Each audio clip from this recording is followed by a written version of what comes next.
네, 연일 시장이 조정을 받고 있습니다. 뚜렷한 매수 주체도 주도주가 부재한 가운데 오늘 코스피 지수는 점차 하락폭을 해가면서 오늘 1970포인트까지 붕괴되는 모습인데요. 현재 시장에서는 1975포인트의 거래가 되고 있고요. 코스닥 시장도 하락 반전을 하면서 연일 조정을 이어가고 있습니다.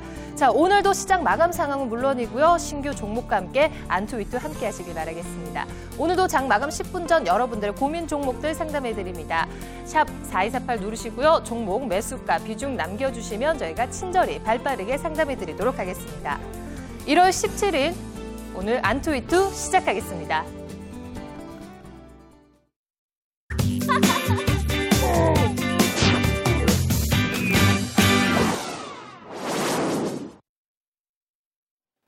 네, 오늘도 여러분과 함께하기 위해서 세 분의 전문가 나와주셨습니다. 오늘은 박근호, 한상호, 정재훈 전문가 함께하십니다. 안녕하세요. 안녕하십니까. 네, 오늘 박정석 전문가님이시죠? 네, 반갑습니다. 미치신 것 같아요, 그동안에 정재훈 전문가님. 네. 자, 연일 시장이 하락세를 보이면서 개인 투자자들께서 굉장히 대응하기 힘든 장이 이어지고 있는 것 같아요. 오늘도 우리 세 분의 전문가께서 수고해 주셨으면 좋겠습니다. 오늘도 종목 상담으로 시작합니다.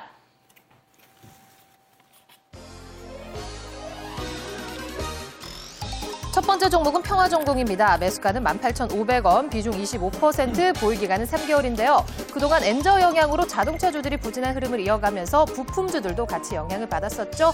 3개월 전에 사셨으면 매수하자마자 주가가 내리막을 타기 시작한 것 같습니다. 전문가분들 의견 보겠습니다. 네, 모든 전문가분들께서 매도 의견을 주셨는데요. 먼저 박정석 전문가님. 예. 오늘 뭐 좀 반등이 나왔죠. 뭐 자동차 관련 종목군들, 완성차 업체들도 이제 반등이 좀 나오면서 뭐 환율의 좀 영향 때문에 좀 그 자동차주랑 뭐 동반적으로 좀 하락을 했습니다.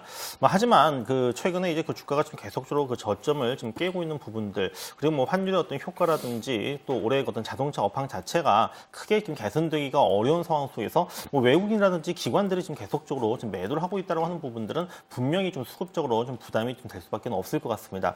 따라서 좀 어느 정도 좀 반등이 좀 나올 때는 뭐 반등을 이용해서 좀 매도하신 전략을 말씀을 드리고요. 지금 뭐 매수하신 이 가격까지 들고기보다는 좀 손실을 좀 줄이는 선에서 좀 매도하신 전략을 말씀드리겠습니다. 15,500원 정도까지는 좀 반등을 좀 기대를 해볼 수가 있기 때문에 이 정도 가격에서 좀 매도를 하시기 바랍니다. 네, 자 한상호 전문가의 의견 들어보도록 하겠습니다. 예, 저는 뭐 말씀해 주셨듯이 전 차트를 좀 보면서 말씀을 드리도록 할 텐데요. 지금 보면 매수한 이후로 계속적으로 하락을 했고요. 역시 이제 그 차트적으로 바닥이긴 하지만 직전에 저점을 붕괴했기 때문에 상당히 올라오기가 좀 힘들다라고 판단이 되고 이미 이제 역배열로 진행이 된 상태이기 때문에 단기적인 반등이 나올 때 일단 매도하시는 것이 좋겠다 판단이 되고요. 매도가는 한 15,000원대 정도에서 매도 고려를 해 주시길 바라겠습니다. 네, 계속해서 박근호 전문가의 매도 의견 들어보도록 하겠습니다. 지금 자동차, 완성차 업체들이 주가 흐름이 안 좋은 이유는 아무래도 다른 게 아니라 이제 앞으로 실적적인 측면에서 어떤 그 하락을 좀 염려하는 그런 흐름이 이제 반영이 된 거라고 보시면 될 텐데, 자, 그럼 현대기아 자동차 쪽에 납품하는 부품주들을 어떻게 볼 것이냐. 우리가 이제 실적적인 측면, 영업이익 측면을 고려해야 되는 완성차 업체들이 이 부분을 탈피하기 위해서 해야 될 부분은 1차적으로 무엇이 있을 수 있냐 하면 부품 업체들에 대한 바로 단가 있는 압력이죠. 바로 그 부분 때문에 당분간 완성차 업체들의 어떤 단기 반등은 기대를 할 수 있더라도 부품주들에 대한 어떤 리스크는 조금 더 고려를 봐야 되지 않을까라는 생각입니다. 네, 평화전공 일단 업황 부진은 물론이고 기술적인 흐름 또한 굉장히 부정적으로 또 설명을 해주셨거든요. 읽도록 하겠습니다. 자, 바로 다음 종목 짚어드립니다. 다음 종목은 디오입니다. 매수가는 14,000원, 비중 15%, 보유기간은 3개월입니다. 지난해 대선을 앞두고 노인복지와 관련해서 임플란트 관련주들이 주목을 받았었는데요. 이분은 매수하신 가격대가 좀 높습니다. 계속 들고 가도 될지 전문가분들 의견 보도록 하겠습니다. 매수, 보유 의견 주셨습니다. 보유 의견 먼저 들어보도록 하겠습니다. 예, 디오 뭐 그 건설회사에서 임플란트 업체로 변신하는 회사인데요. 상당히 실적 전망이 굉장히 좋은 그런 회사입니다. 지금 해외 진출에 대한 부분들을 살펴보면은 지금 국내 시장보다는 해외 쪽에 올해 가시화 성과를 좀 이룰 수 있다 이렇게 판단이 되고요. 차트적으로는 지금 이제 바닥을 찍고 장기 평선들을 돌파하고 있는 상태이기 때문에 지금 현재 구간에서 매수도 괜찮고 현재 뭐 매수가가 14,000원대니까는 일단 14,000원대까지는 보유하는 전략을 제시해 드리도록 하겠습니다. 네, 박정석 전문가의 매수 의견 추가적으로 들어보겠습니다. 예, 뭐 3개월 동안 좀 매수를 이제 하신 이후에 좀 굉장히 마음 고생을 하셨는데요. 지금 현재 가격에서 좀 매수 가격까지 올라가기 위해서라고 한다면 거의 한 30% 정도 올라가 줘야 됩니다. 근데 이제 우리가 디오랑 같이 보는 종목이 대표적인 종목이 오스템 임플란트가 있죠. 오스템 임플란트 같은 경우에는 뭐 지속적으로 지금 그 우상향 방향으로 진행이 되는데 디오가 지금 현재 좀 약간 좀 지지부진하다. 지금 일단 임플란트 시장의 어떤 그 앞으로의 성장성이라고 하는 부분들은 여전히 좀 강하다라고 좀 볼 수 있겠고요. 그리고 이제 그동안 좀 이 중소업체들이 좀 굉장히 난립해 있었지만은 역시 지금 자연스럽게 좀 구조 조정이 지금 이루어지고 있기 때문에 지금 오스템 임플란트 다음에 그 시장 점유율을 뭐 점유하고 있는 뭐 디오의 주가도 오스템 임플란트와 똑같이 갈 수밖에 없다라고 좀 보고 있습니다. 따라서 지금 손실이 좀 큰 상황에서는 오히려 좀 지금 현재 시점에서는 바닥 찍고 올라가는 과정이니까 좀 뭐 우리가 이제 흔히 얘기하는 물타기죠. 좀 충분히 현재 가격대에서 매수하신 이후 지금 매수 가격 하셨던 처음에 매수하셨던 14,000원까지 끌고 가시는 전략을 권유드리도록 하겠습니다. 네, 박근호 전문가님 같은 의견이신가요? 자, 일단 뭐 기존의 정책 관련주로 막 상한가를 기록하고 급등과 급락을 거듭했었던 디오의 주가를 지금 어떻게 봐야 될 것인지 상당히 좀 고민이 많으실 텐데요. 일단은 당선인께서 이제 정책을 내놓으신 것 자체가 이런 부분이죠. 이제 노인분들을 어금니서부터 임플란트 적용시켜 나가겠다. 그러면은 고가권의, 디오보다는 고가권의 제품을 다루는 오스템 임플란트보다는 우리 이제 덴치플라이, 세계적인 회사 덴치플라이가 디오와 손을 잡은 이유는 바로 다른 게 아니라 저가 영역의 임플란트 쪽의 시장을 넓히기 위함이었었거든요. 아무래도 그 의료보험 쪽을 적용이 된다라고 그러면 고가권의 제품보다는 우리 디오가 생산을 하는 중저가 제품들이 수혜를 받을 수 있다. 그렇기 때문에 단기적인 승부보다는 제가 봤을 때는 조금 중장기적인 안목을 가지고 길게 보신다라고 그러면 충분히 매수가 위쪽으로 충분히 올라갈 수 있는 종목을 생각합니다. 비중 봤을 때 추가 매수도 가능한 자리라고 보여집니다. 네, 디오 종목은 실적과 성장성 모두 고무적일 것이다라고 긍정적으로 평가를 해주신 것 같습니다. 자, 목표가 한 번 더 짚어주시죠, 전문가님들. 디오 종목에 대해서요. 목표가요? 네, 현재 매수가는 14,000원이거든요. 저는 목표 가격 같은 경우에 지금 매수가 14,000원이지만 네.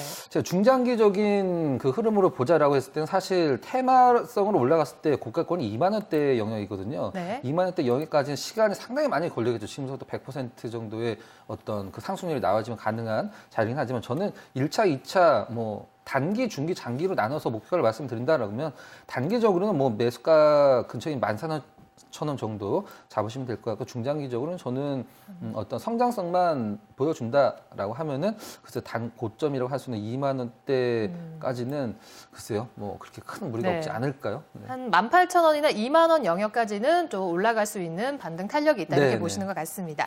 알겠습니다. 바로 다음 종목 짚어드릴게요.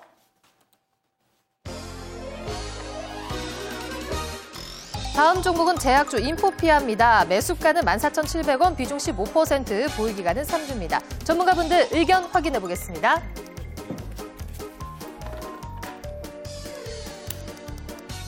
네. 자, 이 종목에 대해서는 보유, 매도 의견 주셨습니다. 한성훈 전문가님 홀로 매도 의견 주셨거든요. 네, 지금 이제 상승 추세를 형성하다가 올랐거든요. 이 종목이 이제 왜 매도 의견을 드렸냐 그러면은 지금 매수하신 분에 대해서 매도 의견을 드린 게 아니라 바닥에서 사신 분들 최근에 저점이 그 10,000원대였습니다. 10,000원대에서부터 한 50% 정도 올랐다 지금 다시 조정을 받고 있는 상황이거든요. 그래서 10,000원대 사신 분들은 차익 실현이 좋겠고 이분 같은 경우에 지금 이제 14,700원대에 사셔갖고 지금 눌림목을 보이고 있는데요. 현재 구간에서 좀 보유를 하셨다가 제가 요 14,700원에 사신 분들은 13,000원대가 이탈이 없다 그러면 17,000원 정도까지 목표가를 보시고 보유하시는 것이 맞다라고 판단을 합니다. 네, 요즘 제약주의 흐름이 좋았는데요. 긍정적으로 평가하는 두 분이 계신 것 같아요. 방적성 전문가님. 예, 뭐 인포피아, 예. 뭐 제약주라기보다는 좀 의료 기기업체로 좀 봐야 되겠죠. 예. 그래서 좀 의료 기기업체 같은 경우에도 그 노인복지라든지 이런 그 의료 복지와 관련해가지고 좀 한번 이제 크게 움직였었다가 뭐 대선 전에 한번 이제 크게 좀 빠졌다가 좀 회복을 한 이후 예, 지금 어제 오늘 좀 조정을 받는 것 같습니다. 일단은 우리가 그 너무 선거라고 하는 뭐 대선이라든지 이런 정책에 너무 좀 휩쓸리기보다는 지금 이 인포피아의 어떤 본연의 그 기업의 본질로 봤을 때는 그 향후에 어떤 그 고령화 사회에 따라 가지고 혈당 측정기라든지 이런 어떤 그 매출 부분이 크게 지금 그 만들어질 수 있는 부분들이 있거든요. 그래서 저는 뭐 충분히 지금 이후에 좀 상승이 가능하다고 보는데 다만 지금 이제 매수를 하셨던 부분이 한 3주 정도밖에 지금 되질 않아서 좀 단기적으로 좀 조정이 들어오는 부분에 있어가지고 일단 확실한 좀 손절매 가격은 좀 필요하다는 생각이 듭니다. 일단 보유를 하시되 지금 13,000원을 제가 손절매 가격으로 설정해드리고요. 목표 가격 역시 방금 전에 한상호 전문가님처럼 17,000원 정도까지 좀 끌고 가시면서 들고 가신 전략을 말씀을 드리도록 하겠습니다. 네, 계속해서 박근호 전문가의 보유 의견 들어보도록 하겠습니다. 저도 일단 뭐 앞서서 그 기본적인 팩트는 많이 전달이 됐으니까 기술적인 분석으로 차트를 잠깐 보면서 같이 한번 언급을 좀 해드리도록 하겠습니다. 일단 지금 굉장히 좀 손절매 가격을 제가 이제 13,500원 정도를 제시를 해드리고 싶은데 그 이유는 이제 12월 달에 대량 거래가 터졌던 이제 장대 양봉이 뽑아졌던 부분이죠. 이 부분이 지금 현재 실질적으로 지지점으로 작용을 한다라고 보시면 될 것 같은데 이 가격 이하로 빠지면서 13,500원 이하로 빠진다라고 그러면은 실질적으로 단기적으로는 매도 자리라고 보여지고요. 다시 한번 이제 앞서서 여러 가지 긍정적인 부분이 언급이 됐습니다만 저도 인포 PR을 지금 가격에서는 사실 기업 가치대로 굉장히 비싼 가격이죠. 시가총액 1,177억 정도 되는데 사실 이 회사 영업이익이나 이런 걸 봤을 때는 아직까지는 굉장히 좀 고평가 영역이지만 발전 가능성을 봤을 때는 바이오 회사들이나 이런 회사 대부분 이제 굉장히 좀 시장에 높게 잡아준 경향이 있죠. 일단 단기적으로 매도를 하시더라도 일단은 다시 한번 재매수 시점 노리시면 될 것 같고요. 저는 손절매 가격은 13,500원 정도 드리고요. 앞으로 중장기적 해외 쪽에서 굉장히 좀 많은 모멘텀을 발휘할 수 있는 회사니만큼 목표 가격은 저는 한 길게 본다라고 19,000원까지도 가능하다고 보고 있습니다. 네, 바로 마지막 종목 짚어드릴게요.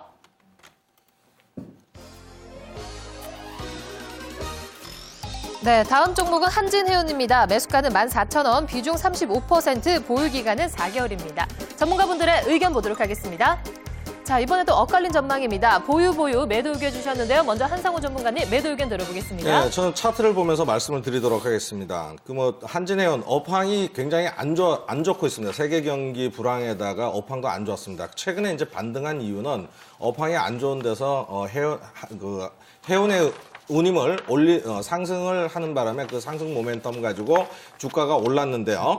9,300원대에서 일단 13,500원대까지 급상승을 했던 부분이기 때문에 지금 구간에선 적절한 차익 실현이 필요하지 않나 이렇게 판단이 되고요. 14,000원대 사신 물량이라 하더라도 반등이 나올 때 14,000원 정도에서 매도하시는 것이 일단 맞다라고 판단을 합니다. 네, 반대 의견 들어볼까요? 박정석 전문가님. 예, 물론 저점 대비 많이 올라왔지만은 지금 이제 그동안 빠졌던 그 하락의 폭이 워낙에 컸기 때문에 반등은 좀 더 이어질 수 있다는 생각이 들고요. 특히 지금 해운 운임 부분들, 좀 예전에 좋지 못했던 부분들이 좀 상승 쪽으로 좀 이동을 하고 있기 때문에 좀 더 보유하신 전략을 말씀드리도록 하겠습니다. 매수 가격이 14,000원인데요. 좀 15,000원 정도까지 좀 보시면 될 것 같습니다. 네, 알겠습니다. 자, 발빠르게 또 종목 상담해드렸습니다. 자, 현재 예상 체결 지수 모두 동시호가 구간에 들어가 있는데요. 오늘도 양시장이 아쉽게도 또 하락 마감할 것으로 예상이 되고 있습니다.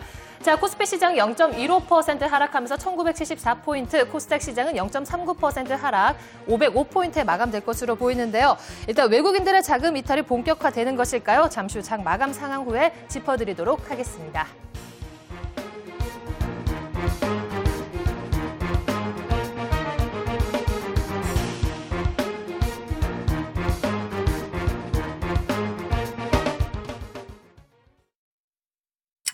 SBS CNBC가 오후 3시 증시 마감 상황을 알려드립니다.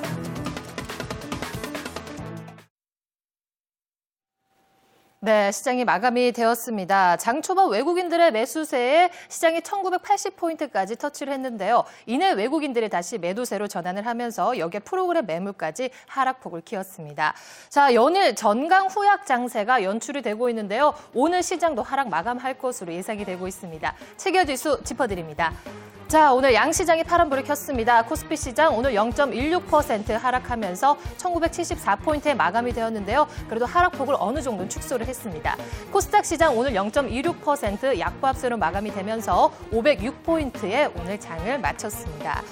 자, 전 업종도 오늘 하락세가 더 많았는데요. 연일 강세를 시현했던 통신업과 건설업종 쪽에 조정이 나왔는데요. 자, 특히나 오늘 전기전자 업종들이 1% 넘게 하락을 했고요. 그리고 건설업종도 반짝 반등에 그친 것일까요? 오늘 0.80% 하락했으며 섬유의복, 통신업, 유통업종들이 오늘 일제히 파란불을 켰습니다.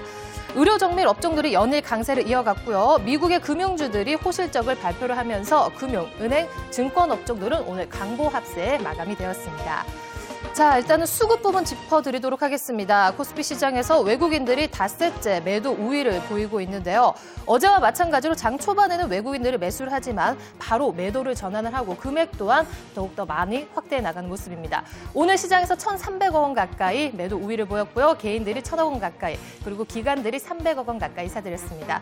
코스닥 시장에서 오늘 또 외국인들이 매도세로 전환을 하면서 하락 반전을 하며 조정을 이어갔는데요. 코스닥 시장 오늘 외국인들이 190원 가까이 팔았고 개인들은 50억 원, 기관들은 100억 원 가까이 사들였습니다. 자, 오늘 시장 또 마감이 되었습니다. 일단 미국 시장도 혼조세로 마감이 되었고 연일 조정을 받고 있는데요. 골드만삭스와 JP모건 등 어닝 서프라이즈 실적을 발표했음에도 불구하고 전반적인 글로벌 경제 성장에 대한 둔화 우려감에 시장이 발목을 잡고 있는 것 같습니다.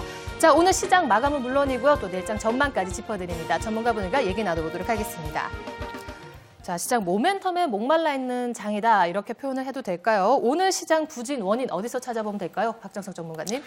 예, 역시 뭐 지금 그 이번 주 들어서 한층 그 약화된 외국인들의 매수 어떤 강도 부분들, 뭐 매수 강도 약화됐다기보다도 이제는 외국인들이 뭐 시장에서 가장 어떤 그 매도를 많이 하는 이제 주체로 지금 작용을 하고 있기 때문에 예, 지금 그 외국인들의 매도 공백을 분명히 이제 누군가가 메꿔줘야 되거든요. 뭐 기관이라든지 개인들이 메꿔줘야 되지만은 뭐 개인들 같은 경우에는 뭐 그만큼 지금 힘이라고 하는 부분들 응징력이 떨어질 것이고 뭐 기대를 할 수 있는 부분들은 분명히 이제 그 기관들입니다. 국내 기관들. 근데 과연 지금 현재 국내 기관들이 현재의 그 1900선대 후반 만약에 지금 뭐 1800선이라든지 1700선이라고 한다면 뭐 연기금을 포함해가지고 기관들이 그 매수해 줄 수 있는 여력이 충분히 있는데 2000선 근처에서는 기관들이 지금 매수를 해줄 수가 없거든요. 그래서 뭐 외국인 지금 매도의 이제 그 뭐 요인이라든지 이런 뭐 성격 이런 부분을 좀 더 심도 있게 말씀을 드려야 되지만은 일단 뭐 표면적인 부분은 역시 이 수급에서 우리가 좀 그 지수의 조정의 해답을 찾아야 되지 않겠는가 말씀드릴 수 있겠습니다. 네, 역시나 외국인들의 자금 이탈에 대해서 저희가 또 지켜봐야 될 듯한데요.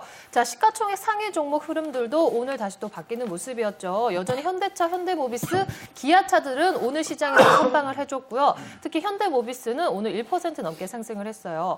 반짝 또 반등에 불과할 것인가 이런 의견도 있고 가장 특징적인 부분 오늘 삼성전자가 조정을 이어갔습니다. 오늘 146만 9천 원에 마감이 되었는데 외국계 참고로 매물이 자꾸 출회가 되는 것 같아요. 연일 조정을 받고 있거든요. 삼성전자 흐름 어떻게 보시나요? 한정우 전문가님. 마찬가지로 지금 이따가 이슈 시간에 말씀을 드릴 텐데요. 우리 시장에 있어갖고 지금 수급의 주체가 지금 불균형이 돼 있다 이렇게 보시면 될 것 같고요. 현재 작년 같은 경우에 외국인들이 한 9조 원 정도 매수를 해줬는데 작년 한 해 동안요. 지금 현재 그 구간에서 본다 그러면 외국인의 매수세가 그렇게 크지 않다.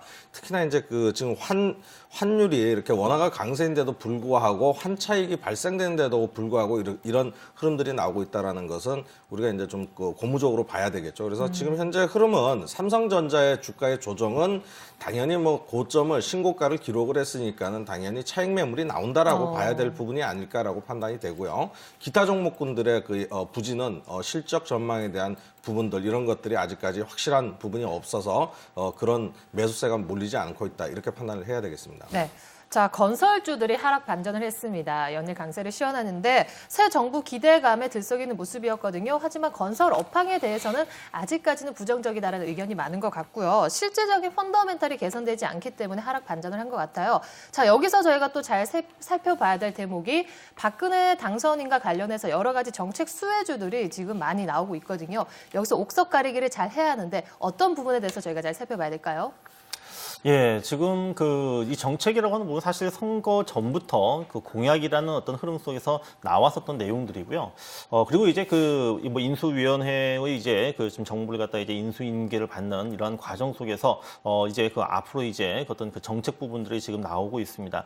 그렇지만 이제 이러한 부분들은 뭐 충분히 선거 전에 이제 어느 정도 이제 반영이 되었다라는 생각이 들고요. 뭐 새롭게 지금 뭐 새로운 어떤 정책으로 새로운 모멘텀을 가지고 올라가기에는 어떤 그 명분이라든지 이런 것들이 좀 굉장히 좀 약하지 않는가라는 좀 생각이 들거든요. 그래서 어제 뭐 건설주들이 지금 뭐 새 정부 그 건설 경기 회복에 대한 뭐 기대감으로 좀 급등을 했지만은 오늘 뭐 다시 좀 하루 만에 또 그 흐름을 갖다가 이어가지 못하고 네. 있다라고 하는 부분들은 역시 좀 어떤 단기 테마성으로 어떤 단기 반등의 어떤 흐름으로 좀 봐야 되지, 이것이 어떤 지속적인 그 상승 추세 전환, 추세 강화로 보기에는 좀 약간 좀 무리가 있지 않을까 생각이 됩니다. 네. 자, 오늘장 흐름과 또 특징에 대해서 어떻게 보세요, 박근호 전문가님? 저는 오늘장 특징과 흐름을 말씀드리기 전에 앞서서 이제 그 두 분 전문가께서 말씀드린 부분 중에 우리 박종석 전문가님이 2,000포인트 위쪽에서는 기관들이 매수를 하기엔 굉장히 좀 부담스러운 자리다라고 이제 언급해 주셨었는데 전적으로 동감할 수 없는 의견으로 좀 말씀을 좀 드리고 싶은데 반대 의견이신 그렇죠. 거죠? 최근에 한 10년 동안의 우리 기관과 외국인들의 수급을 보면 대세 상승장에서 기관이 매수를 한 적은 거의 한 번도 없었습니다. 2005년도에 딱 한 번 있었죠. 2009년도, 2010년도 2년 동안의 대세 상승기 때 기관은 계속적으로 매도만 일관을 했었거든요. 그래서 실질적으로 지금 지수 때는 어떤 한 200포인트 이상이 삼성전자 때문에 왜곡이 돼 있는 시장이기 때문에 특별히 그렇게 뭐 지수가 뭐 2,000포인트다, 1,800이다라는 것을 뭐 연연할 필요성은 없다라고 보여지고요. 실질적으로 이제 지금 현재 시장 상황, 이제 우리가 하루하루 이제 방송을 지켜보거나 주식을 하실 때 오늘은 왜 떨어졌을까, 오늘은 왜 올라갔을까를 실질적으로 왜라는 그 이유를 들어서 이제 분석을 하려고 노력을 하는데 실질적으로는 굉장히 좀 어리석은 짓이죠. 왜라는 개념보다 실질적으로 이제 올랐다 떨어졌다, 어떤 업종이 올랐다 떨어졌다를 그냥 그 분석만 하면 될 텐데 왜라는 거는 사실 실질적으로 굉장히 좀 알 수도 없는 일이고 알아서도 안 되는 일이죠. 실질적으로 내가 팔지 않는 이상. 그렇기 때문에 저는 지금의 주가 흐름 같은 경우에는 어떤 대세 상승기 어떤 작은 조정 국면인데 너무 하루하루에 일희일비하면서 어떤 그 뭐라고 그래야 될까요? 굉장히 좀 제가 눈에 강조드리듯이 개인 투자자분들은 수익률 대회에 나간 것처럼 주식을 하시는 것 같아요. 오늘 하루 만약 손실이 나면 굉장히 좀 걱정을 하고 하루 수익이 나면 굉장히 오버해서 좋아하시는 그런 거 말고요. 대세 상승기의 초입 국면이기 때문에 좀 넉넉하게 보시면 될 것 같습니다. 제가 봤을 때. 네.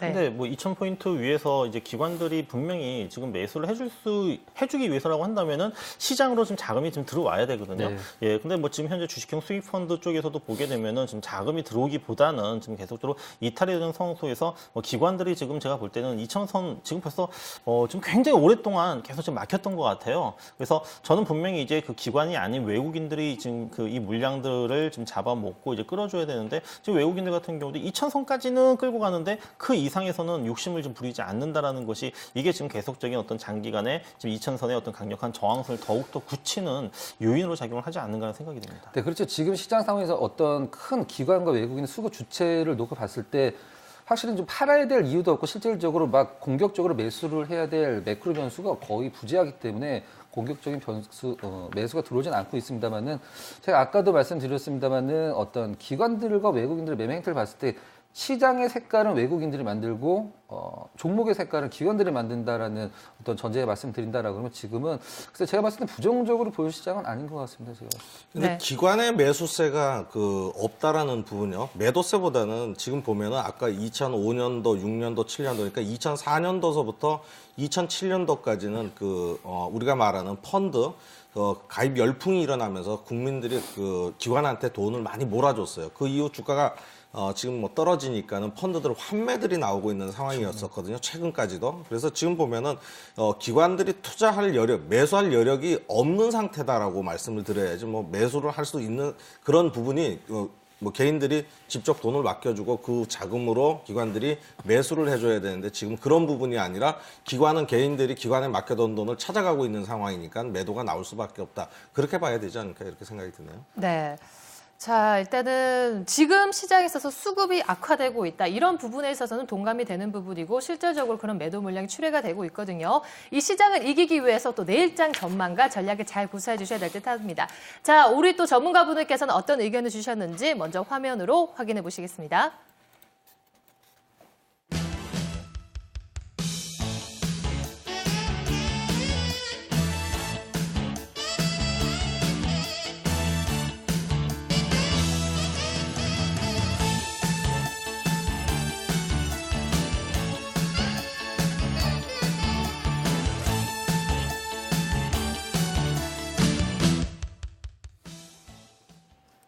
네, 전문가분들의 의견을 화면으로 쭉 만나보셨는데요. 자, 한상호 대표님께서는 지지부진한 조정, 순환매 장세가 지속될 것이다라고 하셨어요.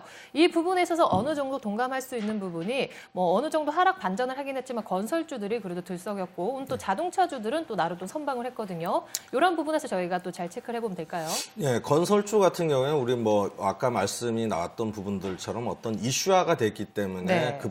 단기적으로 반짝 상승한 것뿐이지 어떤 업황이 개선된다 그래든가 이런 부분이 아니거든요. 그냥 이제 우리 경제를 놓고 봤을 때 건설 경기가 없을 때는 불황이라고 해요. 우리가 이제 왜 그러냐 그러면은 우리 그 기본적인 뭐 금융 시스템 안에 그 건설 그러니까 부동산에 대한 담보라든가 이런 것들이 굉장히 많거든요. 그러니까 부동산 담보 가치가 하락을 하면 할수록 금융 시스템이 불안해지는 거죠. 그래서 그런 부분을 살리기 위해서 건설 경기를 살려야 된다라고 말씀을 하고 있는데 지금 건설은 실질적으로는 뭐 전반적으로 봐서 건설 뭐 아파트 분양한 것도 미분양 사태가 속출하고 있고 최근에는 이제 보면은 뭐 아파트 음마 아파트가 최근에 낙찰률이 76%대로 떨어지면서 6억 6천만 원의 경매 낙찰률이 됐다라는 걸 보면 그만큼 부동산 시장이나 건설 경기가 좋지 않아서 이걸 부양할 필요가 있다라는 측면에서 이제 강조됐던 부분이고요. 네. 그다음에 자동차주는 최근에 이제 하락을 지속을 하다가 오늘 반등이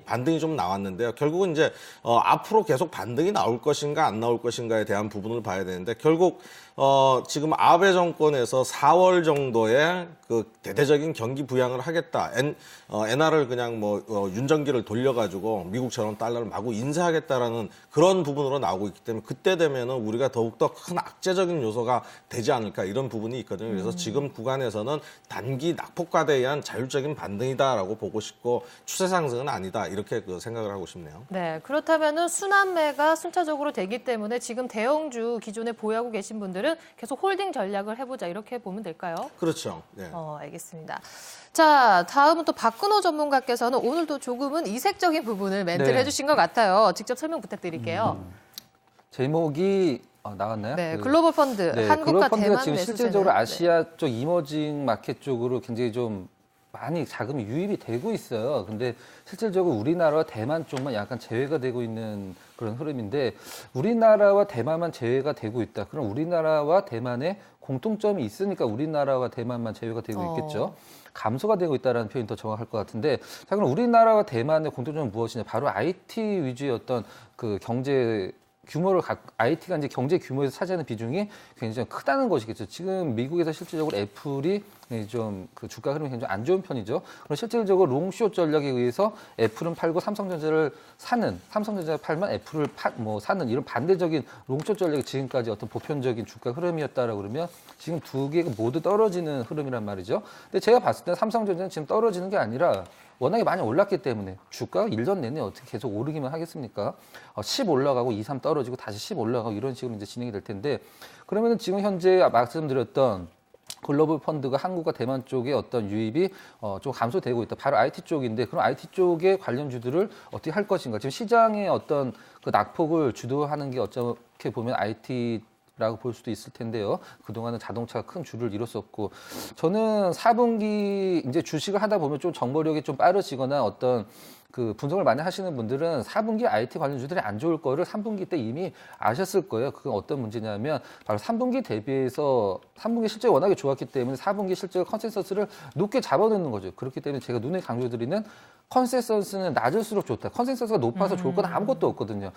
어닝 서프라이즈는 컨센서스가 낮았을 때 나오는 건데 제가 봤을 때 4분기 실적 때문에 지금 떨어지는 거라고 분석을 했을 때 1분기에 어떤 IT주들의 저점이 나올 거다라고 좀 과감하게 또는 자신 있게 말씀 좀 드리고 싶네요. 네. 네. 그래서 뭐 지금 대형주라든지 IT 업종에 대해서는 지금 들고 계신 분들 어떤 전략이 좋을까요? 계속 홀딩인가요? 그렇죠. 아니면- 어느 네. 시점에서 매수를 들어갔느냐가 가장 좀 죄송합니다. 네. 중요할 텐데 신규 매수를 네. 죄송합니다. 감기 조심하시고요. 네. 신규 매수를 지금 들어갈 필요는 없겠죠. 그런데 보유하신 분들이 비중이 작으신 분들 같은 경우에는 1분기 때 저점을 형성할 가능성이 크죠. 근데 1분기에 언제가 저점이냐 떨어지고 있는 종목군들의 저점을 찾는 게 사실 실질적으로 굉장히 힘든 부분인데 그런 부분은 이제 우리 전문가분들이 많이 짚어주실 테지만요. 저는 제가 봤을 때 2월 달 중순 내지는 초순 정도쯤에 IT 부품주들의 어떤 저점이 시기적으로는 형성될 가능성이 가장 높다라고 보고 있습니다.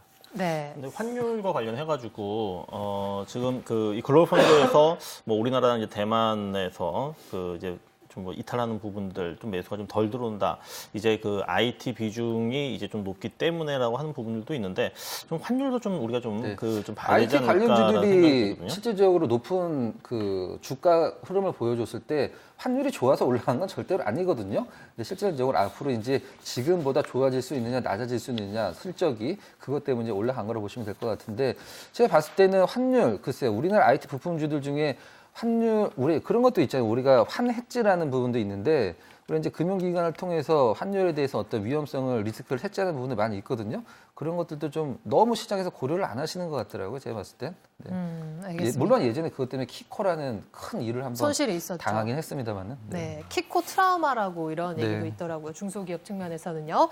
자, 또 박정석 전문가께서는 단기 조정 진정 예상된다라고 말씀을 하셨고요. 1960포인트에서는 지지받을 것이다라고 하셨는데 예. 오늘 또 장중에 1970선이 하회를 했어요. 근데 다행히 또 1970선은 또 위에 선에서 저희가 마감이 되었거든요. 코스피 시장이. 예, 일단 뭐 기술적으로 좀 제가 말씀을 좀 드리고자 하는데요. 일단 차트를 보면서 좀 설명을 좀 드려보도록 하겠습니다. 이제 올해 연초 이제 시작과 함께 2000선을 돌파를 해준 이후 2040선까지 이제 움직였다가 사실 이때 고점을 찍은 이후 좀 계속적으로 좀 조정의 흐름으로 좀 전개되고 있습니다. 좀 양봉보다는 계속적으로 음봉으로 즉 전강 후약의 흐름으로 오늘 같은 경우에도 뭐 플러스로 시작을 했지만은 뭐 결국에는 이제 또 음봉 마이너스로 이제 마감을 하는 흐름이었었는데 자 여기서 이제 보시게 되면 오늘 좀 거래가 좀 상당히 좀 많이 좀 평소보다는 좀 굉장히 좀 많이 좀 분출이 좀 됐다라고 하는 부분들이고요. 물론 좀 외국인들의 지금 매도라고 하는 부분들 또 기관들이 좀 적극적으로 좀 들어오지 못하는 이러한 부분들이 있긴 하지만은 일단 뭐 기술적으로는 또 단기간에 좀 기간과 그다음에 이제 하락의 지금 폭을 감안했을 때는 지금 이제 그물에 지금 보시게 되면 이제 그물 지금 하단입니다. 하단에서의 지금 지지를 좀 어느 정도 좀 예상을 좀 해볼 수 있는 부분들은 제가 볼 때는 뭐 작년 뭐 9월 달의 흐름하고 좀 거의 비슷하다는 생각이 들거든요. 이 그물 하단에서 지금 지지를 받고 다시 한번 반등을 줬던 이런 부분들이고 특히 이제 미국의 이제 어닝 시즌이 이제 본격적으로 이제 진행이 되면서 특히 이제 금융주 이제 실적 발표가 있습니다.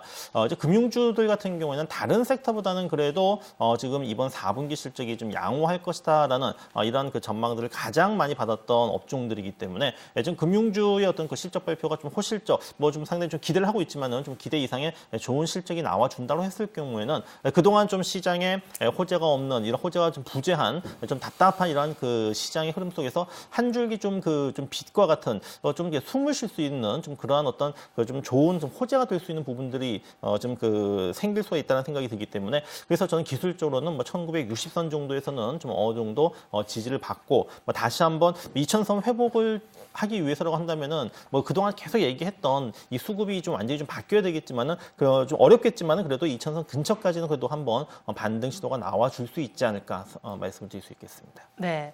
자, 내일이면 벌써 한 주를 마감하는 금요일장이에요. 이번 주 월요일 시장 빼고는 다 파란불을 켰고 오늘 시장도 하락세로 마감이 되었거든요. 상승을 이끌어줄 만한 모멘텀이 일단은 부재하기 때문에 아무래도 최근에도 앞으로도 시장이 조금 지지부진한 흐름을 이어가지 않을까 이런 생각이 듭니다. 자, 내일장 전략까지 살펴드렸습니다.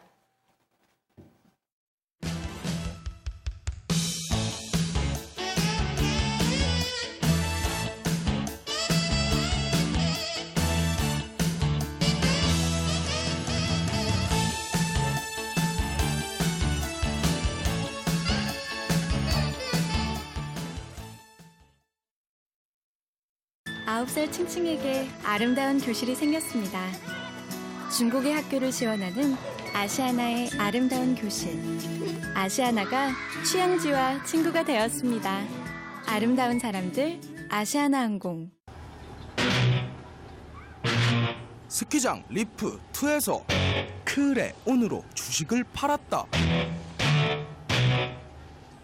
나의 스마트폰 주식 거래는 크레온. 크레온이다. 아리가또. Merci. 고맙습니다. Thank you, RNL Bio. 해외가 먼저 인정한 RNL 줄기세포. 지금 세계가 한국을 찾아오고 있습니다. RNL 바이오. 9살 칭칭에게 아름다운 교실이 생겼습니다. 중국의 학교를 지원하는 아시아나의 아름다운 교실. 아시아나가 취향지와 친구가 되었습니다. 아름다운 사람들, 아시아나항공. 네, 본격적으로 포트폴리오 꾸려보는 시간입니다. 오늘도 안투, 위투 대표 두 분과 함께합니다. 안녕하세요. 안녕하세요. 안녕하세요. 안투 대표 김은지입니다. 안녕하세요. 상승세를 이어가고 있는 위투 대표 변상익입니다. 네. 자, 오늘도 상익 씨께서 활발한 멘트로 시작을 해주셨네요. 자, 오늘도 은지 씨와 또 상익 씨와 함께 신규 종목 만나보도록 하겠습니다. 채널 고정해주세요.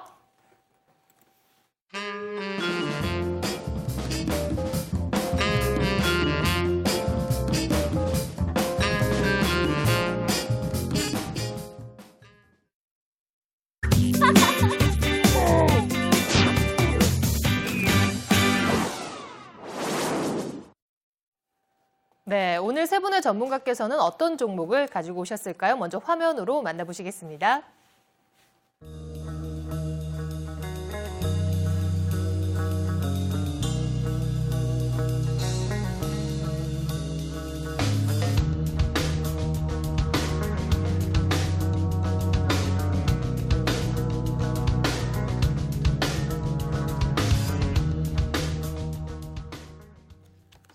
네, 화면으로 먼저 만나보셨는데요. 오늘은 쌍용건설, 현대HCM, YG원 총 3종목이 되겠습니다. 자, 먼저 쌍용건설부터 들어볼까요? 오늘 건설주에 대해서 또 저희가 여러 가지 얘기를 해봤죠? 네.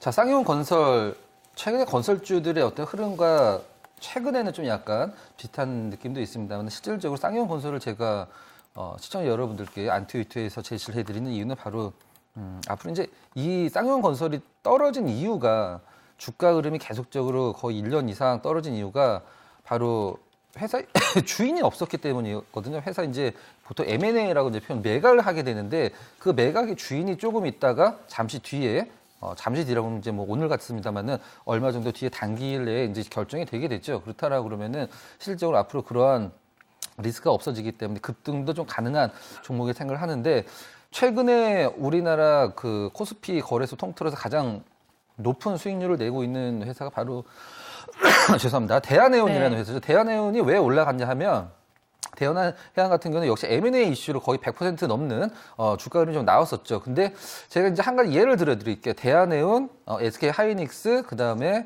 지금 제시를 해드리는 쌍용건설 같은 경우에는 매각 절차상에서 한 가지 공통점이 있습니다. 그 한 가지 공통점이 무엇이냐면 바로 제3자 배정으로 그 회사를 매각을 한다라는 점, 이제 제3자 배정으로 회사를 매각한다라는 건 무슨 뜻이냐면, 자, 어떠한 물건이 있습니다. 이제 볼펜이라는 물건이 있는데, 갖고 있는 사람이 이 물건을 사고 싶은 사람한테 팔았단 말이죠. 그러면은 이 산 사람이 판 사람한테 돈을 지급을 하게 되죠. 바로 그건 이제 일반적인 매각 방식인데, 이 제3자 배정은 어떤 식으로 진행을 하게 되냐면, 어떤 사람이 이 볼펜을 갖고 있는데, 사겠다는 사람이 사면 돈을 지불을 팔겠다는 사람한테 지불을 하는 게 아니라 바로 내가 산 이 볼펜한테 투자를 하는 식으로 이제 돈을 한마디로 하이닉스가 그랬죠. 하이닉스를 SK가 인수를 하면서 그 채권단한테 돈을 지불한 것보다도 지불도 했습니다만은 바로 하이닉스의 투자식으로 제3자 배정 쪽으로 갔기 때문에 시장에서 그걸 긍정적으로 본 건데 쌍용건설도 마찬가지인데 지금 현재 홍콩계와 지금 룩셈부르크 두 쪽에서 그 입찰 의사가 제3자 배정 유상증자죠. 입찰 의사 있는 걸로 알고 있는데 단기일 내에 올해 1월 달 안에는 어느 정도 좀 가시적인 성과가 있을 것 같습니다. 그렇기 때문에 그동안에 쌍용건설의 그 주가 상승의 발목을 잡았던 바로 주인이 없다라는 점에서 그게 단기일 내에 해결이 될 만한 양상을 보이고 있기 때문에 쌍용건설 글쎄요 저는 상익 씨한테 조금 약간 이 종목을 많이 강조를 좀 하고 싶은데요. 주가 흐름도 같이 한번 보면서 말씀 좀 드려보도록 할까요? 자, 쌍용건설이 2011년도에는 주가 흐름이 굉장히 좀 답보적인 흐름을 좀 보여줬었죠. 계속적으로 횡보만 보여주다가 2012년도에는 1년 동안 하락하는 흐름을 좀 보여줬었는데 그 하락하는 이유가 바로 쌍용건설이 잘못됐다라는 것도 아니고 이 회사가 위험하거나 아니면은 실적적인 측면 안 좋은 것도 아니라 바로 이 M&A가 계속적으로 유찰이 되다 보니까 매각이 유찰이 되다 보니까 그거에 대한 어떤 실망성 매물 때문에 많이 떨어진 거죠. 실적만 본다라고 그러면 지금 굉장히 싼 가격이고 우리나라보다는 해외 쪽에서 굉장히 많은 모멘텀을 갖고 있는 회사죠. 그 싱가포르 같은데 많이 이제 여행들 다니시는 싱가포르 가보면 싱가포르에서는 쌍용건설이 정말 굉장히 막 유명한 회사죠. 난건설이라고 그 난공사라고 그 평가를 받는 굉장히 어려운 공사도 이 쌍용건설을 대부분 맡아서 이제 할 정도로 기술력이나 이런 것들은 죄송합니다. 해외에서 상도 많이 받았고 지금 봤을 때는 가치 대비 이 매각 절차가 좀 유찰되면서 너무 많이 떨어져 있어요. 그렇기 때문에 가격적인 리스크도 있고 단기적으로 매각이 성사된다라고 그러면은 네. 글쎄요 급등도 한번 기대를 해볼 만한 그런 자리라고 생각이 됩니다. 그렇다면 매각 이슈에 대해서 저희가 또 촉각을 건드셔야 되나요? 그렇죠. 바로 그 부분만 보시면 될 것 같습니다. 네. 자, 오늘 또 몸이 안 좋으신데 계속 설명 열심히 해주셨어요. 네. 자, 오늘 또 안투위투 대표 두 분께서 또 날카로운 질문을 그래도 해주셔야 되거든요. 궁금한 점 많으시죠? 저 질문이 먼저 있습니다. 네. 근데 제가 쌍용건설을 네이버에 한번 쳐봤거든요. 네네. 근데 연관 검색어에 쌍용건설 부도라는 걸 있길래 이게 네. 뭐지 하고 클릭해봤더니만 작년 10월 달쯤에 부도가 날 뻔했는데 그때 면했다고 봤거든요. 그러면 지금도 그때에 비하면 3개월밖에 안 지났는데 혹시 지금도 재무적으로 약간 문제가 있는 게 아닐까요? 재무적으로는 사실 뭐 건설회사들은 원래 거래소나 코스닥에 상장하게 될 때 가장 높은 그 레벨의 그 조건을 요구를 하는 게 바로 건설회사죠. 왜 그러냐면 건설회사는 그 구조상 부채가 많을 수밖에 없습니다. 부채가 대표적으로 많은 회사들이 건설회사인데 재무구조가 정말 튼튼한 건설회사는 별로 없어요. 그렇기 때문에 빚을 내서 건물을 짓거나 아파트를 짓거나 해서 분양을 하고 빚을 갖고 이자를 내고 그렇기 때문에 우리가 그 금리에 굉장히 민감한 업종을 건설 업종을 얘기를 하거든요. 근데 지금은 그런 것들로 쌍용건설의 어떤 그 주가 흐름이 결정될 건 절대 아니고요. 지금 어느 정도 안정이 됐고 이 안 좋은 회사를 누군가가 나서서 사겠다라는 사람들이 있다라는 거는 그래서 그 부분도 한번 고려를 해봐야 되지 않을까요? 굉장히 싼 가격입니다. 제가 봤을 때. 네. 자, 1월 14일에 상한가에 들어갔거든요. 이런 종목을 정말 위험한 종목이라고 해서 상희 씨가 굉장히 흥미롭게 볼 것 같거든요. 이날 상한가에 간 이유는 뭔가요? 상한가 간 건 아무래도 좀 M&A 이슈도 있고 이제 그 건설주들도 굉장히 좀 좋았기 때문에 네. 그런 부분도 있는데 제가 봤을 때 M&A 이슈가 이제 거의 가시화됐거든요. 바로 제가 계속적으로 말씀드립니다. 1년 동안에 원래 쌍용건설이 한 6,000원대 위쪽에서 계속적으로 그 주가 흐름이 유지가 되던 그런 기업이었었는데 6,000원, 7,000원을 1년 이상을 유지를 했었는데 지금 반토막이 약간 안 난 상황인데 그 이유는 다른 게 아니라 계속적으로 유찰되다 보니까 우리가 뭐 항공우주도 그런 식으로 이제 계속적으로 주가 흐름이 약세로 진행되고 있듯이 이 어떤 기업에 대한 펀더멘탈은 전혀 변한 게 없고 오히려 좋아지고 있습니다. 좋아지고 있는데 바로 이 매각 부분에서 계속적으로 시장의 실망감을 계속 안겨주는 거죠. 그렇기 때문에 한마디로 우리가 흔히 얘기하는 실망 매물 때문에 주가가 많이 떨어지고 있는 거죠. 네. 근데 몸이 안 좋은데 질문을 하기가 참 미안한데 괜히 또 말 많이 시킬 것 같아가지고 지금 이제 초점이 그 매각이라고 하는 요 이슈에만 일단 좀 그 초점이 맞춰진 것 같아요. 그동안 거기에만 초점을 맞췄습니다. 예, 그러니까 최근에 주가도 이제 그 이유 때문에 사실 좀 어느 정도 선반영된 측면도 있다고 인정을 하시죠. 네, 네. 예, 여기서 이제 그 항상 이제 가정이지만 확률이 없을 수도 있지만은 제가 알기로는 내일인 것 같아요. 그 본입찰이. 근데 내일인데 내일 만약에 혹시 유찰이 된다면, 예, 유찰이 된다면은 그때 어떤 그 주가의 움직임을 생각하는 것은 좀 약간 끔찍하지 않을까. 예, 저는 좀 그런 생각이 좀 들었기 때문에. 그게 벌써 이 주가에 포함이 돼 있는 거거든요. 최근에 오른 거는 사실 뭐 기술적인 반등 수준이지 본격적으로 많이 오른 것도 아니고 일단 뭐 기사나 여러 가지 부분을 종합적으로 이제 분석을 해서 토대로 말씀드린다라고 그러면 룩셈부르크, 홍콩 둘 중에 두 쪽이 모두 입찰을 하느냐 아니면 홍콩만 입찰을 해서 갖고 가느냐 이게 이제 선택 사항이지 둘 다 입찰을 안 하느냐는 거의 가능성이 없는 부분이거든요. 그렇기 때문에 정말 가장 리스키한 부분을 많이 딱 집어서 말씀해 주신 것 같은데 네. 그 부분도 감안을 해서 리스크 없는 투자가 어디 있겠어요. 근데 그 부분을 포함을 하더라도 지금 가격은 쌍용건설은 제가 봤을 때는 싸지 않을까라는 생각입니다. 네, 아무튼 저도 그 질문 하려고 그랬는데 옆에 네. 전문가분께서 먼저 하셨어요? 말씀해 주셨네요. 그 부분이 이슈가 되고 있기 때문에 그만큼의 가장 저희가 또 고민해 봐야 될 부분이 될 것 같거든요. 제가 하나 질문을 해도 네, 되겠습니까? 증시 격언에 네. 보면은 소문에 사서 뉴스에 팔아라는 그런 격언이 있는데요. 네. 이런 쌍용건설 같은 경우 지금 매각이 내일 어떤 입찰이 된다 그러면 뉴스화되는 거 아니겠습니까? 소문으로 있던 게. 내일은 이제 사는 타이밍이 아니고 매도해야 되는 타이밍이 아닐까 네. 그런 생각을 했는데요. 정말 이제 제가 답변을 먼저 드리고 싶었던 그런 질문 중에 하나인데요. 대한해운 같은 경우는 실제적으로 이제 뭐 대한해운과 쌍용건설을 맞비교하는 건 사실 뭐 굉장히 좀 어려운 일입니다만은 대한해운을 봤을 때 최근에 시장이 어떤 모멘텀에 부재하기 때문에 시장은 항상 핑계를 원하거든요. 뭔가 주식을 사야 되는 핑계. 근데 지금 시장에서 어떤 대선 정책주들이 너무 많이 떨어졌기 때문에 오늘도 반등을 좀 많이 주긴 했습니다만 그런 부분보다도 시장에 어떤 이슈가 몰릴 수 있는 부분이 굉장히 부재하기 때문에 저는 이런 그 M&A 그 매각 부분이 상당히 시장에서 이슈가 될 수 있는 재료 중에 하나가 될 수 있다고 생각을 하거든요.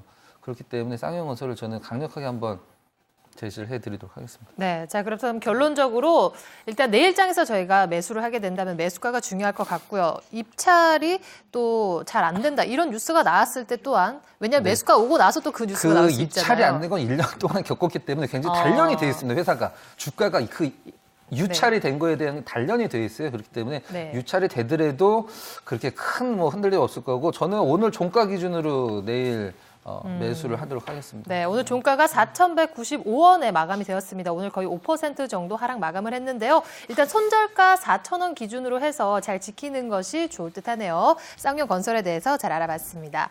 자, 다음 종목 살펴보도록 하겠습니다. 박정석 전문가의 현대 HCM 보도록 할게요. 예. 자, 오늘 제가 이제 갖고 온 종목은 바로 이제 현대 HCN인데요.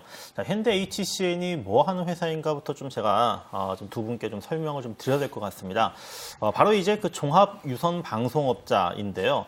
이제 우리가 그 텔레비를 이제 보시려고 한다면은 뭐 옛날처럼 안테나에서 이제 공중 그 안테나를 통해 가지고 TV를 보는 것이 아니라 대부분은 이제 그 케이블 TV에 그 가입을 해가지고 아마 지금 그 TV를 좀 시청하고 계실 겁니다. 그래서 지금 현대 HCN 같은 경우에도 우리가 이제 흔히 그 MSO라고 얘기를 하는데 이 종합 유선 방송 사업자로서 다양한 지금 사업들을 갖다가 좀 전개를 좀 하고 있어요. 뭐 기본적으로 이제 뭐 케이블 방송 당연히 하겠죠. 그러니까 우리가 지금 그 살고 있는 그 거주 지역에 그 케이블 그 TV 가입 회사가 어떤 회사에 따라서 다 보면은 똑같은 지금 사업을 좀 하고 있다고 보시면 되는데 뭐 지금 디지털 방송 좀 하고 있고 그다음에 뭐 초고속 인터넷 사업도 하고 있고 그다음에 뭐 인터넷 전화라든지 또 이제 케이블 방송 이러한 그 사업을 갖다가 지금 현재 진행을 좀 하고 있습니다. 지금 이제 그림을 이제 보시게 되면은 여기에서 우리가 또 하나 우리가 좀 알아야 되는 부분이 뭐가 있냐면은 바로 이제 방송 광고 부분이거든요. 이 방송 광고 부분 같은 경우에도 지금 굉장히 지금 커지는 지금 상황인데 지금 역시 이제 현대 HCN을 얘기를 할 때 뭐 모든 종목이 다 마찬가지지만 실적을 갖다가 좀 빼놓고 좀 얘기를 좀 안 할 수가 없을 것 같아요. 일단 실적이라고 하는 부분들 이제 그동안 이제 그 지역의 어떤 그 유선 방송을 갖다가 계속적으로 M&A를 통해 가지고 이제 그 사업의 영역을 갖다가 계속적으로 확대를 시켜 왔었었는데 지금 작년 말이었었습니다. 이제 포항 방송을 갖다가 4년 만에 지금 인수를 해가지고 아마 다음 달 중으로 이 공정위에서 승인이 지금 날 것 같아요. 그래서 지금 이 포항 방송에 지금 가입자가 한 14만 그 가입 단자 수가 한 14만 개 정도 되거든요. 그럼 이것이 이제 그 더해진다고 하는 부분들은 약 한 11% 정도 이 가입 단자 수가 이제 증가를 하는 이런 그 효과가 있다는 생각이 들고 그 다음에 중요한 게 뭐냐면 디지털 전환입니다. 자, 디지털 전환. 지금 그 이미 작년 말에 이제 아날로그 방송이 종료가 되었었고요. 그리고 이제 그 케이블 방송 같은 경우에도 전에 그 아날로그 그 케이블에서 지금 이제 디지털로 이제 많이 지금 전환을 하고 있습니다. 저 같은 경우에도 전에는 이제 그냥 일반 그 케이블 방송을 보다가 작년 봄에 이제 디지털로 전환을 했어요. 지금 디지털 전환한 이유가 이제 물론 이제 가격은 좀 올랐죠. 가격은 올랐지만은 훨씬 더 많은 어떤 그 채널을 갖다가 볼 수가 있고 더 그 깨끗한 선명한 이러한 그 화면들을 갖다가 만날 수가 있기 때문에 지금 그 디지털 전환율 자체가 앞으로도 좀 계속적으로 증가하게 될 겁니다. 선진국 같은 경우에도 거의 뭐 한 80%에서 거의 100% 정도까지 지금 디지털로 지금 전환이 되고 있는 지금 상황에 있고요. 그래서 우리가 이제 ARPU라고 하죠. 가입자당 이 판매 금액 자체가 당연히 올라가죠. 저 같은 경우에도 전에는 뭐 한 4,000원, 5,000원 정도 내다가 지금 여기서 한 10,000원 정도 내고 그 다음에 디지털 전환되면은 VOD 서비스가 됩니다. VOD 서비스가 된다고 하는 거는 그만큼 더 어떤 그 유료의 어떤 그 부가가치가 더 지금 컨텐츠 부분들이 지금 판매가 되는 부분들이고요. 또 지난 이제 4분기 뭐 어닝 시즌이니까 4분기 실적도 얘기를 해야 되겠죠. 4분기 같은 경우에도 이 광고라고 하는 부분들이 지금 굉장히 좀 크게 늘어났고 그 다음에 또 중요한 부분이 홈쇼핑의 그 이 송출 수수료 부분이 있습니다. 지금 홈쇼핑 같은 경우에도 좀 최근 주가 보면 아시겠지만 굉장히 지금 홈쇼핑이 잘 되고 있어요. 그만큼 이제 시청률이 높아지기 때문에 거기에 따른 수수료 부분들이 수수료 그 수입 부분들이 그 현대 HCN에 떨어지는 이 수수료 부분들이 지금 계속적으로 증가를 지금 하고 있기 때문에 지금 그 앞으로 좀 주가의 움직임은 이러한 그 실적을 따라서 움직일 수밖에 없다. 지금 계속 지금 그 돈이 되는 이러한 그 사업들, 뭐 성장성은 크게 뛰어나진 않지만은 안정적인 어떤 그 돈이 되는 사업은 계속적으로 지금 현재 좀 커지고 있다. 이렇게 좀 아시면 될 것 같습니다. 네, 기업 내용에 대해서 충분히 설명해 주셨습니다. 뭐 수익료 부분이라든지 여러 가지 모멘텀을 내재하고 있는 회사인 것 같은데요. 안투이투 대표 두 분께서 또 질문해 주세요. 네, 요즘에 케이블 채널이 너무 많아요. 그래서 혹시 메리트가 있을까요?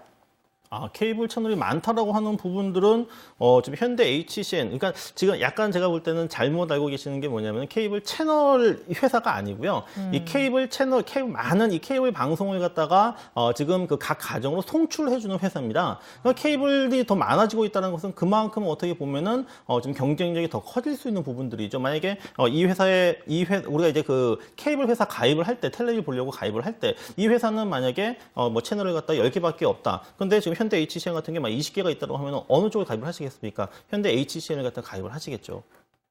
네.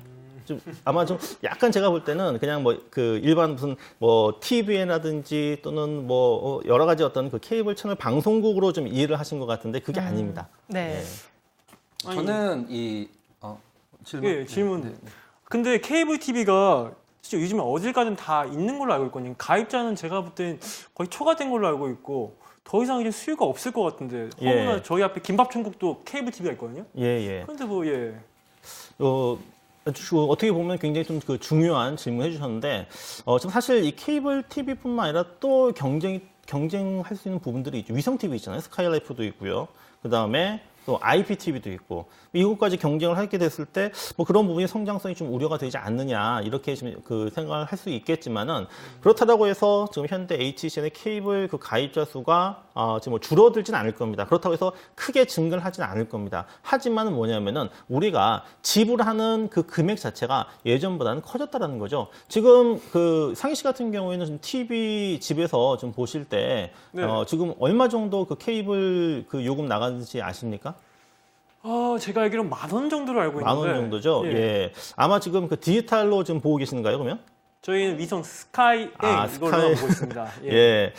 좀 그 스카이라이프를 많이 보신다면 스카이라이프 같은 경우도 저도 굉장히 좀 좋은 회사라고 좀 보는데, 지금 이제 옛날 같은 경우에는 말씀드렸던 대로 그냥 일반 아날로그 같은 경우에는 지금 그 뭐 몇천 원 안 했었어요. 근데 지금 그 이제 디지털로 지금 많이 바뀌기 때문에 지금 그 금액 자체가 지금 굉장히 좀 많이 늘어났고, 그 다음에 이제 그 VOD 이제 그 쌍방향이죠. 뭐 이런 그 과정을 통해 가지고 보기 싫은데도 제가 막 영화 막 그 해가지고 클릭을 해가지고 보거든요. 그런 게 지금 다 매출로 지금 잡히면서 현대 HCN의 그 실적 부분들은 지금 안정적으로 증가를 할 수밖에 없다. 그러니까 가입자 수가 늘어나는 게 아니라 가입자당의 어떤 그 매출이 늘어나는 이런 구조로 보시면 될 것 같습니다. 네, 어느 정도 개념 부분에 있어서 다르게 생각을 하셨던 것 같아요. 저도 헷갈렸던 부분인데 코스피 종목이네요. 현재 주가는 어느 정도 매력이 있는지 짚어주시죠. 예, 지금 현대 HCN 한번 그 일봉 차트를 좀 보도록 할 텐데요. 지금 그 4,000원대 지금 뭐 12월 연말에 좀 저점을 찍은 이후 좀 꾸준하게 좀 상승하면서 이제 5,000원 근처에 좀 위치를 하고 있습니다.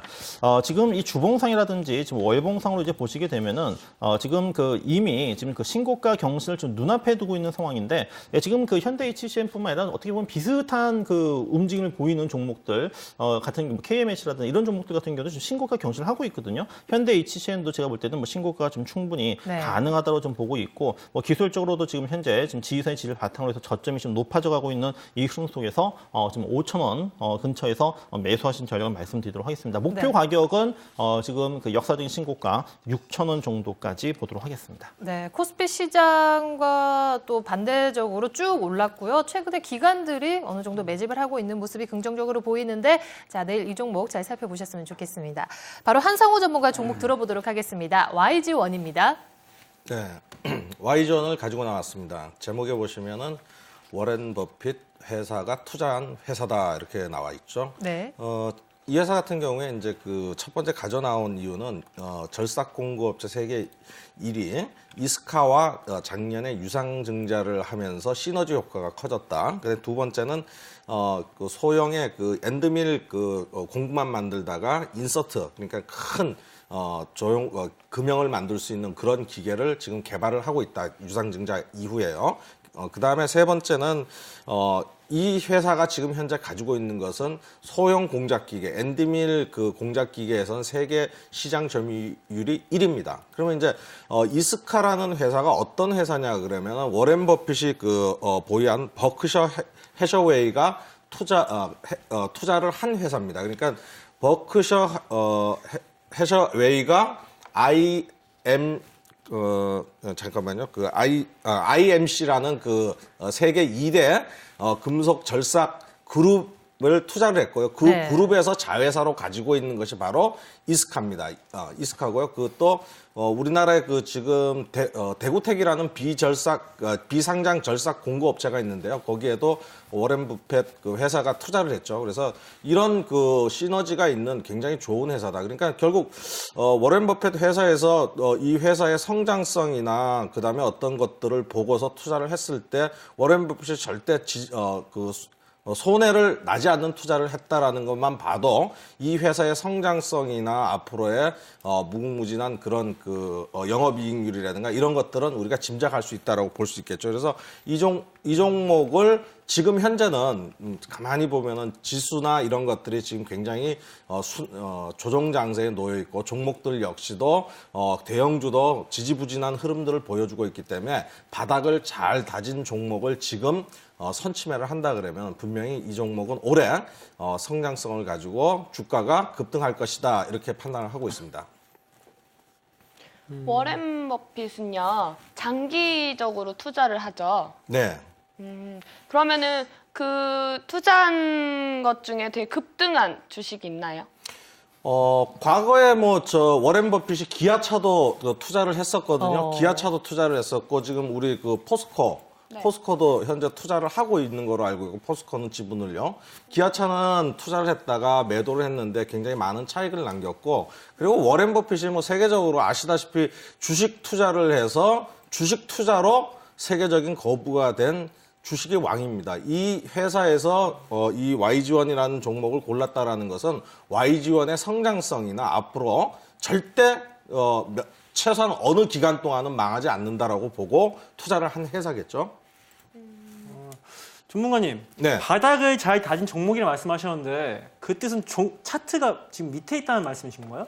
네, 가격적으로 더 이상 빠지질 않고 지금 오르진 않았지만 이제 오르려고 비상을 하고 있는 준비를 하고 있는 그런 회사다 이렇게 보시면 되겠습니다.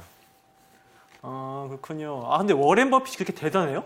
제가 볼 땐 전문가님이 지금 더 대단하신 것 같은데. 맞습니다. 잘 보셨습니다. 그리고 지금 전문가님. 네. 그리고 지금 전문가님 말씀 들어보니 회사의 중심을 두는 것보다 차트의 흐름이 더 투자를 할 때 더 중요하다는 말씀이신 것 같은데 저 같은 초보자한테 어떤 방향을 보고 이 회사를 먼저 봐야 될지 아니면 차트의 흐름을 먼저 봐야 될지 그거 잘 모르겠거든요. 일단 좋은 회사를 고르는 게 기본적인 거죠. 그 좋은 회사를 골라야 된다는 것은 회사 내용을 첫 번째 봐야 되고요. 두 번째는 차트를 왜 보느냐 그러면요. 우리가 이제 차트를 봐야 이 주가의 위치가 어디에 있는가. 그다음에 이제 차트의 과거에 차트 안에는 어떤 정보들이 담겨 있거든요. 거래량이 많이 나왔다든가 아니면은 양봉이 나왔다든가 이런 것들을 보면서 매집에 대한 부분들이나 이런 것들도 확인할 수 있거든요. 그래서 일단 좋은 기업을 고르는 것이 첫 번째고 네. 좋은 기업이라 할지라도 차트를 보고서 적당한 매수 시점인가 아닌가를 우리가 판별을 해야 될 부분이니까 차트를 보는 것도 기본이라고 할 수 있겠죠. 네, 차트도 또 보는 사람마다 해석이 다르더라고요. 지금 바로 차트 짚어드리도록 하겠습니다. 제가 봐서는 바닥도 어느 정도 다진 것 같지만 자칫하면 조금 더 떨어질 수 있는 애매한 구간이 아닌가 이런 생각도 들거든요. 설명 부탁드릴게요. 네, 잘 보셨는데요. 최근에 보면은 이제 상승을 했다가 조정을 이제 장기평균 밑으로 조정을 받았는데요. 조정받았던 가격이 일단은 10,000원대 원대입니다. 10,000원대에서 10,000원대만 이탈 없다 그러면은 바닥은 지지된다라고 보고요. 상승 한 번 했다가 눌렸고 다시 상승했다가 다시 전저점을 붕괴를 한 것 같지만은 실질적으로 이거는 붕괴를 했다라기보다는 어떤 시장의 영향이나 아직까지 관심을 받지 못하고 있는 그런 부분이라고 보고요. 저는 이 가격대에서는 첫 번째로 본 것이 가격 메리트다라고 말씀을 드리겠습니다. 네. 그래서 이것은 여러분들이 지금 매수를 하신다 하더라도 예를 들어서 이 종목이 한 5%가 빠진다 하더라도 앞으로 올라갈 수 있는 상승 잠재력은 30%에서 50%를 상승할 수 있는 잠재력을 가지고 있다라고 보는 겁니다. 그러니까 다소 밀릴 수는 있겠지만 앞으로 상승을 한다 그러면 최소한 30%, 50%가 오를 수 있는 그런 잠재력을 가지고 있는 위치이기 때문에 이 종목을 가져 나왔다라고 보고요. 현재 매수가로는 뭐 오늘 종가가 11,500원으로 끝났는데요. 이 정도면은 매수가 가능하겠다라고 보고 단기적인 목표가는 13,500원이요. 그리고 손절가로는 11,000원을 잡아주시면 될 것 같습니다. 네.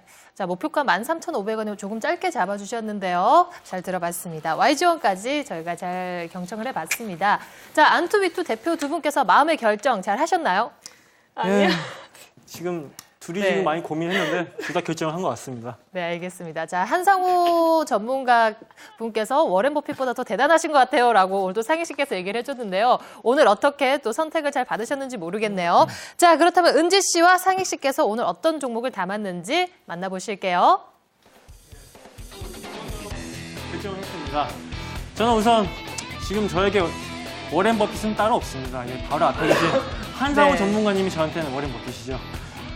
중앙백신처럼 이것도 많이 올라갈 거라고 저는 믿고 있습니다. 그렇죠, 전문가님? 예, 맞습니다. 확실하십니까, 근데? 예, 확실합니다. 네. 은지 씨는 오늘 고민을 좀 많이 했을까요? 네. 섰다 지었다 했는데 지우개가 없어가지고. 네. 네, 저는 이 종목 선택했습니다. 네. 왜냐면 네. 케이블 많이 보잖아요. 근데 그 시장이 지금 다 점령이 된 것 같긴 하지만 정말 없어서는 안 되거든요. 꾸준히 갈 수 있는 그런 종목인 것 같아서 선택했습니다. 네. 예, 뭐 탁월한 선택을 하셨고요. 예, 아마 이제 그 주가가 이제 지속적으로 이제 올라갈 거니까는 그냥 즐기기만 하시면 될 것 같아요. 네. 예. 네. 맞습니다. 자, 두 분의 신규 종목 선택이 모두 끝이 났습니다. 오늘 상희 씨께서는 YG1 종목을, 은지 씨께서는 현대 HCN 종목을 담으셨습니다.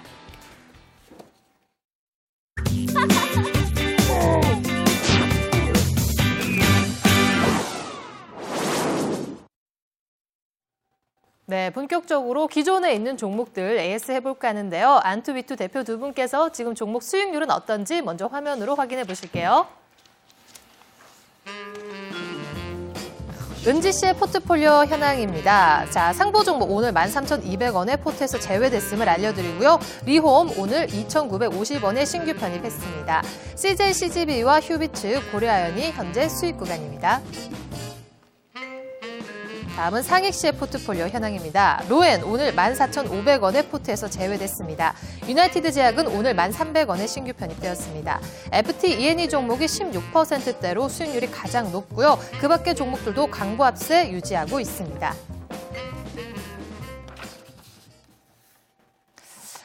자, 오늘 또 기존 종목들을 AS를 꼼꼼히 잘 해봐야 될 듯한데요. 자, 오늘 뭐 매도된 종목들도 있고 또 신규 종목을 내일 또 내일장에서 잘 매수를 해야 되기 때문에 여러 가지 부분들 잘 체크를 해봐야 될 듯합니다. 자, 두 분께서 궁금한 점 있으시면 마구마구 질문해 주세요. 예, 우선 제가 질문하기 전에 우선 사랑 고백부터 또 한 번 해야 될 것 같습니다. 네. 한상 전문가님. 네. 한상 전문가님 때문에 제가 13%의 이익을 또 얻어냈습니다. 그렇죠. 중앙백신 정말 감사합니다. 네. 근데 전문가님. 네. 궁금한 게 있는데 다른 거 이제 뭐 ICD. 네. 이거는 그게 큰 변화가 아직 없는 것 같아요. 종가상으로는 변화가 없는데요. 장중 변동폭을 보면 플러스 한 5% 정도까지는 위로 상승했다가 종가가 뭐 거의 보합선에서 끝나는 이틀 연속 그런 흐름을 보여줬죠. 자, 이 종목 같은 경우에 ICD 같은 경우에 1분기 때는 반드시 투자를 해야 될 회사다라고 말씀을 드렸습니다. 그 이유는 첫 번째 1분기 때 수주 모멘텀이 발생한다라고 말씀드렸어요. 그래서 지금 이제 1월 중순 정도잖아요. 그러니까는 아직 3월 달까지는 1분기라고 하는데 한 2월 달에 가시화가 되지 않겠냐. 그리고 실질적으로 이제 주가가 오르기 위해서는 이런 그 장대 양봉을 좀 세우고 흐름들을 좀 나타내야 되는데요. 차트적으로 좀 말씀을 드리면요. 자, 동종목 같은 경우에 굉장히 큰 거래량이 나타났던 이 양봉이 있습니다. 자, 이 양봉은 우리가 흔히 말해가지고 이 양봉으로 저렇게 큰 거래량이 나타나면서 저렇게 주가가 올랐을 때 산 사람들이 그러면 지금 거래량이 없는데 팔았겠느냐 여부를 따져보면은 차트적으로는 절대 아직까지 팔지 않았다라는 거거든요. 그러면 어떻게 하느냐? 통상적으로 저런 장대 양봉이나 그 거래량을 대량 거래를 일으키면서 나왔던 물량들은요. 최소한 어느 정도 기간을 두면서 다시 잔물량들을 매집을 하는 과정을 거치게 됩니다. 그래서 저는 이건 봐서는 가격적으로도 메리트가 있고 그래서 매집을 하는 구간이다라고 보고요. 현재 뭐 제시해드렸던 손절가 이탈만 없으면 보유하시면 목표가 15,000원까지는 무난히 달성할 네. 그런 종목이라고 말씀을 드리겠습니다. 손절가 한 번 더 언급해 주시죠. 네, 손절가는 한 11,500원을 제시해드렸으니까요. 11,500원 이탈이 없으면은 그냥 꾸준히 믿고 가시길 바라겠습니다. 아, 저 그리고 가장 중요한 질문을 까먹었는데 예. 제가 중앙발신 익절가로 네. 13%의 아주 큰 이익을 봤거든요. 네, 네. 근데 솔직히 지금 독감이 다시 네. 유행이 되고 있는데 네. 지금이라도 다시 또 사는 게 매수하는 게 더 좋지 않을까요? 맞습니다. 근데 중앙 백신이 최고가는 한 20% 정도가 났었죠. 올라갔다가 그래서 이제 그 목표를 좀 높이고 만약에 못 올라가면 14,800원에 매도를 하자 그래서 잘 매도를 하셨어요. 그런 것들이 어떤 주식에서 우리가 말하는 기법이나 이제 그런 부분이거든요. 근데 이제 중앙 백신 같은 경우나 독감 관련주들은 금요일장에서 일단 종가 부근에 매수하시면은 토요일, 일요일 뉴스거리가 많습니다. 통상적으로 토요일, 일요일 날 뭐 어느 지방에서 독감이 걸렸다 아니면 번졌다 이런 뉴스가 나오면 월요일 날 상승을 또 할 수가 있으니까는 그것도 가능한 관점이고요. 지금은 이제 20선이 상승 추세이기 때문에 중앙 백신 21선 언저리 이 13,300원 정도의 가격적인 조정이 온다 그러면 다시 매수를 해도 좋은 투자 흐름이 아닐까 이렇게 판단을 합니다. 예, 알겠습니다. 네. 제 포트에서는요, CGV 제일 효자예요. 네. 감사합니다, 박정우 네. 전문가님. 네. 지금 9% 정도 수익 구간입니다. 네. 계속 오르고 있어요. 아주 흐뭇해요, 여기만 보면. 근데 이제 여기로 올라가면 조금 슬퍼요. 근데 이 페타시스가 뭐 많이 떨어지는 거를 뭐 떨어지는 건 아닌데, 네. CGV는 계속 오르고 있어요. 그럼 전문가님 이거 계속 오를까요, 더? 지금 이제 CGV 이제 영화죠, 영화. 뭐 그냥 큰 이제 그 이슈라고 한다면 영화인데 올 한 해 영화 뭐 최근에도 지금 뭐 레미데자블이라든지 뭐 여러 이제 그 흥행 영화들이 있어가지고 4분기 실적이 뭐 괜찮게 좀 나올 것 같아요. 그리고 좀 어렵게 생각하지 않았으면 좋겠어요. 지금 사실 요즘에 경기가 안 좋죠. 경기가 안 좋을 때 우리가 이제 그 은지 씨가 막 이게 그 남자친구랑 데이트를 한다. 그럼 비싼 데 갈 수 있겠습니까? 뭐 시간 좀 적당히 보내고 저기 뭐 10,000원 정도 해가지고 뭐 2시간 정도 뭐 데이트를 할 수 있는 코스 바로 영화관이거든요. 그래서 좀 불황일 때는 오히려 더 좀 영화관을 더 많이 찾지 않을까 이렇게 좀 생각을 하기 때문에 그래서 보면은 주가가 시장이 지금 요즘에 안 좋은데도 주가가 올라가는 지금 어떻게 보면 경기 방어주적인 이런 그 성격을 좀 보여주고 있습니다. 그래서 저는 뭐 CGV 좀 목표 가격 이미 오늘 같은 경우도 신고가 경신했거든요. 신고가 경신을 했다. 라고 하는 거는 1차적인 매물벽도 돌파를 했습니다. 그 위에는 이제 매물이 없어요. 그러면은 얘는 이제 지가 가고 싶은 대로 그냥 가는 겁니다. 그러면 갈 때까지 간다. 어디까지? 4만 원까지는 갑니다. 그러니까 그때까지는 절대적으로 약간 흔들려도 파시면 안 됩니다. 그냥 계속 끌고 가시고요. 그리고 지금 그 이제 보유를 한 상태에서 이제 4만 원까지 끌고 가는 과정 속에서 제가 이제 또 중간중간에 제가 또 조언 해드릴 테니까요. 그냥 흔들리지 마시고 그냥 가져가셨으면 좋겠어요. 네, 감사합니다. 진짜 좋은 종목 발굴하신 것 같은데요. 예. 제가 뉴스를 보니까는 그 보통 영화관 가면은 이런 젊은 사람들이 많이 간다라고 생각하시죠. 올해는 그게 바뀌었답니다. 지금 20대에 영화관에서 쓰는 돈보다 40대가 영화관에 쓰는 돈이 더 많아졌다라고 나오고 있거든요. 그러니까 불황에 대해서 뭐 그 데이트를 적은 돈으로 한다는 것이 아니라 40대들이 영화관에다가 지갑을 열었다. 그래서 주가가 그만큼 좋은 것이 아닌가. 지난 대선 때도 50대가 그 좌지우지 했잖아요. 뭐 앞으로도 제가 볼 때는 40대, 50대가 또 영화관 뭐 계속적으로 이제 그 어떻게 보면은 관객 수의 옛날보다는 비중이 계속 커질 것 같아요. 네. 박근호 전문가님 또 제가 또 질문이 있습니다. 네. 아니 그 코오롱 글로벌 네네. 제가 분명히 매수하기 전에는 10%의 급등락을 했는데 제가 매수할 때부터 이제 이게 별로 큰 변화가 없어요. 이거 문제가 있는 게 아닐까요? 좋은 주식은요. 올라가는 것도 중요하지만 시장이 안 좋을 때 안 떨어지고 버티는 것도 상당히 중요한 거거든요. 근데 코오롱 글로벌이 지금 바로 그러한 모습을 보여주고 있는데 시장이 좋을 때 시장이 10% 올라갔을 때 좋은 종목군들은 20% 30% 올라가죠. 근데 좋은 종목군들은 마찬가지로 시장이 안 좋을 때 시장이 10% 떨어지면 10% 떨어지는 게 아니라 3% 4% 시장이 떨어지는 것보다 덜 떨어지죠. 그게 바로 좋은 종목군들의 공통점인데 지금 코오롱 글로벌이 바로 그러한 모습을 보여주고 있어요. 오늘도 저점에서 좀 약간 잡아 올리는 흐름. 그리고 거래량도 3일 이제 조정은 두 가지가 있거든요. 이제 가격적인 조정이 있고 기간적인 조정이 있는데 코오롱 글로벌이 지금 3일 정도 기간 조정 끝내면서 5일 이동 평균선이랑 거의 이격을 좀 좁혔어요. 그래서 내일서부터는 아마 다시 상승 쪽으로 가닥을 잡을 겁니다. 그 차트 좀 한번 잡아주시죠. 차트 한번 잠깐 보면서 말씀을 드릴까요? 자, 제가 방금 5일선과 이격을 줄였다. 그리고 가격 조정이 아니라 기간 조정이다라고 이제 말씀을 좀 드렸었는데 차트를 좀 자세히 좀 보도록 할까요? 자, 한 번 정도 이제 급등이 나온 이후에 사실 코오롱 글로벌의 어떤 기업 가치를 생각한다라고 그러면 옳은 것도 아니죠. 그 다음에 3일 정도 가격이 다운된 게 아니라 옆으로 가격이 이제 횡보를 하면서 5일 이동평균선 이제 그 삼각 수렴 형태 꼭지점을 만드는 그런 흐름을 지금까지 연출을 했었고 3일 연속 거래량이 줄어들었죠. 어떤 얘기냐 하면은 주도적인 매도가 아니라 시장이 약간 지지부진하니까 굳이 올라가기보다는 살짝 좀 힘을 비축을 하는 그런 상황이다라고 보시면 될 것 같아요. 굳이 이제 주가 흐름을 예상을 해 보면은 이런 식으로 이제 주가가 진행이 되겠죠. 화면 한번 같이 보시면 지금 약간 삼각 수렴 형태를 만들었기 때문에 여기서 하루나 이틀 정도 더 머뭇거릴 수는 있습니다만 결과적으로는 다시 위쪽으로 가닥을 좀 잡아줄 확률이 훨씬 더 높다라고 보시면 될 것 같습니다. 가장 중요한 건 3일 연속 줄어드는 거래량이 다시 한번 좀 터질 때 그때를 안 사신 분들은 매수 시점으로 잡으셔도 됩니다. 예, 알겠습니다. 네. 네, 전문가님도 오늘도 감사합니다. 네. 저는 다 사랑하지만 그래도 한상우 전문가님은 좀 더 사랑하는 거니까 예. 전문가님, 네. 다음에도 멋진 종목 부탁드릴게요. 네, 부담은 많이 가지만 더욱더 좋은 종목 발굴해 갖고 오도록 하겠습니다. 네, 박정석 전문가님도 감사합니다. 예, 저는 급등락보다도 오랫동안 좀 꾸준하게 들고 갈 수 있는 그런 종목들 잘 지금 그 포트에 담아가시는 것 같아요. 예. 알겠습니다. 자, 투자자마다 성향이 있는데 또 상위꾼께서 위험한 투자자일 수도 있어요. 또 수익률이 안 좋을 때는 언제 또 다른 분에게 사랑의 메시지가 갈지 모르는 부분이잖아요. 박근호 전문가님 종목을 몰라서 그랬는데요. 인터넷에 추천한 그 방송에 추천한 종목들은요. 굉장히 수익률이 높습니다. 지금. 네.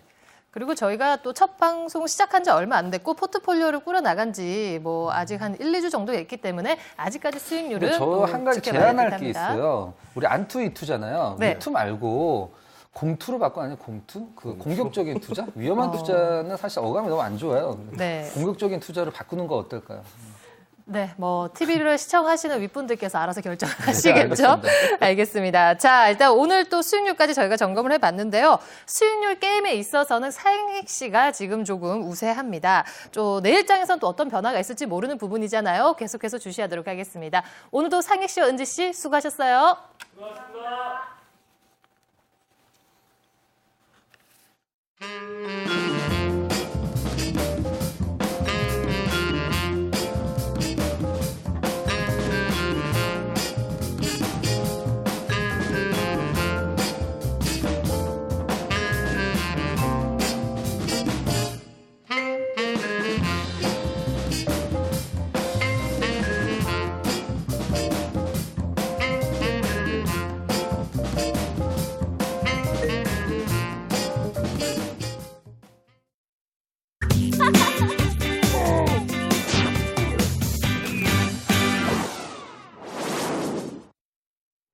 이슈 토크 시간입니다. 오늘은 한상우 전문가께서 준비해 주셨다고 하는데요. 어떤 주제인가요?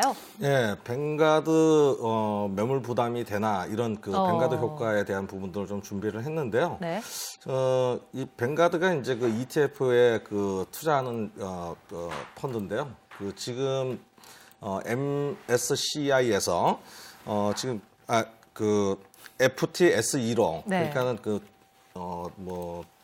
뭐라 그럴까요? 수수료 뭐 이런 것들 때문에 그 변경을 한다라고 합니다. 그 물량들이 이제 보면은 한 700조 달러인데 여기에서 한국 투자 비중이 한 15% 정도 된다 그래요. 그래서 약 한 9조 원 정도 되는 물량이 앞으로 이제 청산이 된다라고 나오는데 사실 제가 보기에는 이것이 지금 매물 부담이 되냐 안 되냐 해서 굉장히 큰 매물 부담이 될 수밖에 없다라고 보고 있는데 이제 전체적인 증권사 평이나 이런 데서는 미미할 것이다라고 나오고 있어요. 그래서 네. 그 부분을 좀 더 짚어봐야 되지 않을까 그래서 오늘 그 이슈로 말씀을 드리는 거고요. 보면은 이제 그 지금 현재 그 모건 스탠리 이쪽에 투자하는 부분에서는 우리가 이제 신흥국 이머징 마켓으로 불리면서 이쪽에 투자 비중이 높아요. 그래서 이쪽에 투자 비중이 높은 종목들이 어떤 것이 있는가도 좀 짚어봐야 되겠고 이런 것들을 말씀드리겠습니다. 첫 번째 이제 그 가장 중요한 것이 뭐냐 그러면요. 작년 2012년도 총 투자 1월 달서부터 작년 그 12월 말까지 투자했던 투자 주체별의 매매 동향을 보면은 작년에 외국인이 총 매수한 물량이 9조입니다. 물론 팔고 사고해서 총 매수 물량이 9조고 그다음에 개인들이 한 17조 원을 매도를 했고요. 그다음에 기관들이 나머지 한 15조 정도 매수를 했었는데 외국인의 수급이 작년에 9조밖에 안 됐는데 올 상반기 동안에 9조 원이라는 물량들이 매물화가 된다. 물론 이제 매주 4%씩 진행을 한다. 이렇게 나오고는 있지만 그 물량들을 누가 과연 주체가 돼서 받아줄 것인가에 대한 부분들을 생각을 해봐야 되겠죠. 그렇다 그러면 이제 이미 어떤 리스크냐라고 봤을 때 9조 원을 매도를 하겠다라는 확정된 리스크다 이겁니다. 그래서 얼마를 매도하겠다 해서 중간에 끊어지는 것이 아니라 9조 원까지 매도 물량이 나와야 되기 때문에 그렇다 그러면은 이 물량들을 기관이나 투신이 방어를 해줄 것인가의 여부가 가장 촉각을 곤두세워야 되겠는데 네. 제가 만약에 투신이나 기관이라 그러면 이미 9조 원 물량들이 나올 거라고 한다 그러면은 거기에다 물량을 던지는 그러니까 매물화되는 물량들을 매수를 하지는 않을 것이다라고 보고 있거든요. 그래서 이 부분은 분명히 향후에 물량 부담이 될 것이다라고 보고 물론 이제 지금은 어떤 그 경기 부양이나 이런 것들을 하기 위해서 유동성을 공급을 강화했기 때문에 이런 문제들이 당분간은 뭐 지수의 영향이나 어떤 미미할 것이다라고 보고 있지만 어떤 돌발적인 악재와 같이 겹친다 그러면 그때는 하락폭이 좀 큰 그런 부분이 나오지 않을까 이렇게 판단합니다. 그래서 뭐 4월 달에 특히나 이제 4월 달 보면은 4월 달에 엔화 그러니까 일본이 경기 부양을 위해서 엔화를 풀겠다라고 나오고 있습니다. 이 부분도 같이 겹친다 그러면 우리가 엔저가 된다 그러면 우리 수출 경쟁력이 약화가 되고 그럼으로 인해 갖고 뭐 우리 그 채산성에 비상이 걸리겠죠. 그렇다 그러면은 실적 악화라는 것을 이어질 수 있으니까 같이 맞물린다 그러면 오히려 주가에 큰 부담이 될 수도 있다라고 판단을 하고요. 그런 부분을 좀 생각해 보셔야 될 것 같고요. 지금 이제 그 차트를 좀 보고서 말씀을 드리겠는데요. 이 차트를 보시면 뱅가드 펀드 변경되는 예상되는 종목군들이 있습니다. 즉, 네. 그 신흥국으로 편입되었던 종목들이 지금 보면 자금 유출이 좀 많이 예상이 되는 종목들이 삼성전자서부터 해갖고 현대차, 포스코, 모비스, 신한지주, 기아차 이렇게 해갖고 네. 종목들이 나와 있고요. 상대적으로 지금 이제 그 선진국 지수에 편입돼 있다라는 종목들이 뭐 대한통운, 롯데칠성, 삼성정밀화학, 농심다음 뭐 이런 보면은 이쪽은 IT 그러니까 지금 현재 많이 물량화가 돼서 자금 유출이 좀 많이 나올 수 있는 부분은 IT 종목군 관련주들이고 지금 자금 유입 그러니까 좀 덜 더 나올 수 있는 그런 종목들이 보면은 내수주 관련 위주들이 좀 많다라고 봤을 때 향후 지금 투자 전략에 대한 부분들은 IT 쪽의 공격적인 투자보다는 내수주 쪽의 흐름들을 우리가 잘 체크하면서 그런 종목들에 대한 어떤 투자 포인트를 좀 가져가야 되지 않을까 이렇게 생각을 합니다. 네. 좀 아이러니한 게 있는데 뭐 뱅가드 요번 이제 물량들이 나오게 되면 오히려 이제 환율이 이제 그동안 그 원화 강세에서 원화 약세로 좀 바뀔 가능성이 높다. 이런 얘기들도 있더라고요. 이제 그만큼 이제 그 외국인들의 이제 그 원화를 갖다 달러 이제 바꿔가면서 이제 또 이제 그 해외로 이제 유출되는 이런 부분들이 있기 때문에 그럼 이렇게 되면은 또 오히려 또 수출주들에게는 또 반가운 소식이 좀 될 수도 있다는 생각이 드는데요. 그러니까 이런 어떤 수출 환경이 우선이냐 아니면 직접적으로 뱅가드에서 나오는 그 물량이 대한 부담이 더 우선인가? 거기서 아마 좀 그 투자자분들이 좀 고민을 좀 하실 것 같아요. 네. 그래서 이제 4월 달에 일단 그 예정돼 있는 그 일본의 경기 부양, 엔저 현상이 나타난다 그러면 벵가드 효과도 같이 겹치면서 오히려 더 악재적인 요인이 좀 될 수 있지 않을까 이렇게 봅니다, 저는. 네, 알겠습니다. 자, 벵가드에 충격은 없을 것이다. 이렇게 전망이 됐지만 어찌됐든 간에 매물 출회가 되는 하루 전날부터 외국인들이 매도세로 전환된 부분은 분명히 수급 쪽에 있어서 부담감으로는 작용이 되는 부분인 것 같습니다. 그렇기 때문에 역시 시장에 대해서는 그때그때의 대응 전략을 저희가 잘 모색해 봐야 될 듯하네요. 한상우 전문가님 오늘 내용 감사드립니다. 네. 자, 전문가님들 오늘 정말 수고하셨고요. 오늘 또 저희가 발빠르게 또 달려왔습니다. 내일장은 좀 상승장을 기원을 해볼까 하는데 아직까지 좀 힘이 없지 않나 이런 생각도 드네요. 한상훈 전문가께서는 또 무료 방송 있으시다고요? 네, 오늘 밤 9시 저희 그 VIP 클럽에서요. 제가 여기에 제시해드리지 못했던 종목군들 한 3종목 또 압축해가지고 여러분들께 제시해드릴 테니까요. 오늘 밤 9시에 여러분들 접속해 주시길 바라겠습니다. 네, 많은 접속 부탁드립니다. 자, 오늘 박정석 전문가님 수고하셨고요. 박근호 전문가님 감기 조심하시고 다음 주에 더욱더 건강한 모습으로 뵙도록 하겠습니다. 오늘 정말 수고하셨습니다. 네, 안투위투 준비한 내용은 여기까지입니다. 내일도 장 마감 15분 전에 여러분들 찾아뵐게요. 고맙습니다.